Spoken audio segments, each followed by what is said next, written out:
रब्बी हंगामातील ज्वारीच्या उत्पादनात वाढ व्हावी यासाठी महात्मा फुले कृषी विद्यापीठ आणि कृषी विभागाच्या वतीने बारामती आणि दौंड तालुक्यात 1300 एकर कोरडवाहू क्षेत्रावर होप प्रकल्प राबवण्यात येतोय। या प्रकल्पात सहभागी झालेल्या शेतकऱ्यांची ज्वारीची पिकं सध्या जोमात आली आहेत। कृषी विद्यापीठ आणि कृषी विभागाच्या अधिकाऱ्यांनी नुकतीच पिकांची पाहणी करून माहिती घेतली। बारामती आणि दौंड तालुक्यातील शेतकऱ्यांच्या शेतीतील रब्बी हंगामातील ज्वारी आणि कडबाच्या उत्पादनात वाढ व्हावी यासाठी राहुरी इथल्या महात्मा फुले कृषी विद्यापीठ आणि कृषी विभागाच्या वतीनं होप प्रकल्प राबवण्यात येतोय। बारामती तालुक्यात 900 एकर आणि दौंड तालुक्यात 400 एकरवर हा प्रकल्प राबवण्यात येतोय। या प्रकल्पात सहभागी झालेल्या शेतकऱ्यांना महात्मा फुले कृषी विद्यापीठाकडून जमिनीच्या प्रकारानुसार बियाणं देण्यात आलंय, तर कृषी विभागाकडून भरड धान्य विकास कार्यक्रमाअंतर्गत निविष्ठा आणि प्रशिक्षण देण्यात आलंय। यंदाचं या प्रयोगाचं हे 5वं वर्ष आहे।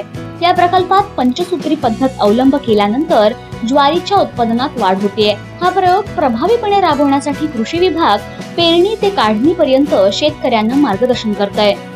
5 सूत्र आम्ही वापरतो, त्यातलं जमिनीच्या प्रकार जाती वापरणं, त्याचप्रमाणे मूलस्थानी पाणी व्यवस्थापन, पाणी अडवायचं 1.5 महिना अगोदर, पेरणीच्या अगोदर 15 सप्टेंबर पूर्वी, आणि ते जिरवायचं वाफे तयार करून शेतामध्ये 10 बाय 10 मीटरचे वाफे तयार करायचे आणि ते पाणी संपूर्ण त्या शेतामध्ये आपण जिरवलेलं आहे आणि त्या पाण्याचा याच्यावर ही ज्वारी आपण घेतलेली आहे।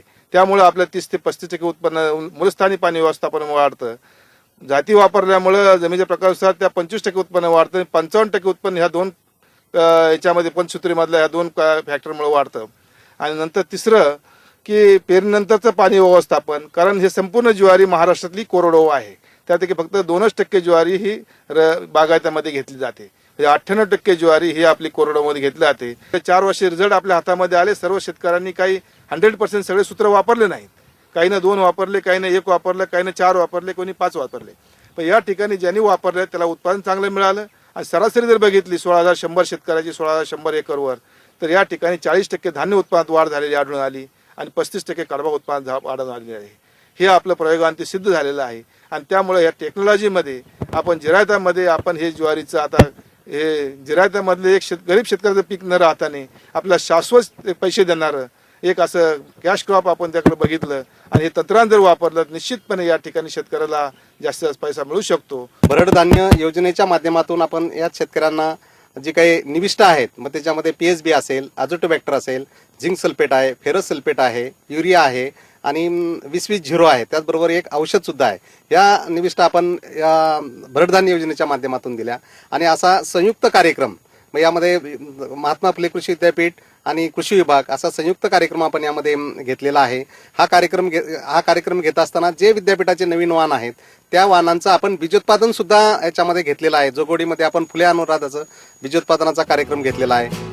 बारामती तालुक्यात सोनवडी, सुपे, अंजनगाव आणि जोगवडी आदी भागात मोठ्या प्रमाणावर होपचा प्रकल्प राबवण्यात येतोय।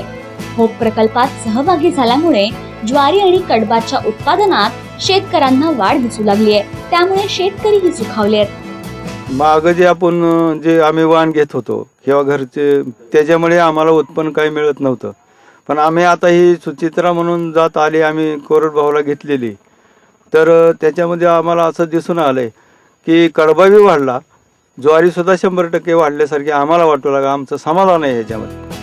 कोरडवाहू भागातील शेतकरी गेली अनेक वर्ष ज्वारीचं पीक पारंपरिक पद्धतीने घेत होते, मात्र महात्मा फुले कृषी विद्यापीठ राहुरी आणि कृषी विभागाच्या वतीनं आधुनिकतेची जोड मिळाल्यानं आता ज्वारीच्या उत्पादनात वाढ होऊ लागली आहे। विजय मोरेसह ब्युरो रिपोर्ट, साम TV, बारामती।